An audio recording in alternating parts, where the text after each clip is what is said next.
ദിവികാരുണ്യനാഥൻ സർവത്തെയും സൃഷ്ടിച്ച് പരിപാലിച്ച ഈശോ വലിയ സ്നേഹ സാന്നിധ്യമായി നമ്മുടെ അടുത്തേക്ക് ഇറങ്ങി വരുന്ന സമയമാണ്.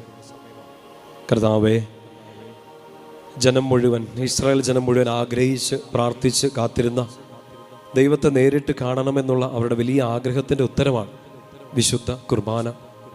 ഈശോ ജനിച്ചു, മരിച്ചു, അടക്കപ്പെട്ടു, ഉയർത്തെഴുന്നേറ്റു, ഇന്നും ജീവിക്കുന്നു. വിശുദ്ധ കുർബാനയിൽ, വിശുദ്ധ വചനത്തിൽ, കൂദാശകളിൽ ഇന്ന് ഈ അൾത്താരയിലേക്ക് ജീവിക്കുന്ന ദൈവമാണ് ഇറങ്ങി വരിക.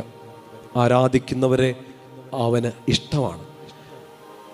ഈശോയെ അങ്ങേ ആരാധിക്കാൻ ഒരുങ്ങുന്ന ഈ കുടുംബം, ഈ കൂട്ടായ്മ, ഓരോ വ്യക്തികളും, ഞങ്ങളായിരിക്കുന്ന ജീവിത സാഹചര്യങ്ങൾ, ഞങ്ങളുടെ ഭവനം, ജോലി, ഞങ്ങൾ കടന്നു പോകുന്ന എല്ലാ ജീവിതാനുഭവങ്ങളിൽ നിന്ന് ഞങ്ങളങ്ങേ ആരാധിക്കാൻ ഒരുങ്ങാണ്. ഞങ്ങൾ അങ്ങിൽ വിശ്വസിച്ച്, അങ്ങിൽ വലിയ ആശ്രയത്വം പ്രഖ്യാപിച്ചുകൊണ്ട് ആരാധിക്കാൻ വേണ്ടി ഒരുങ്ങാണ്.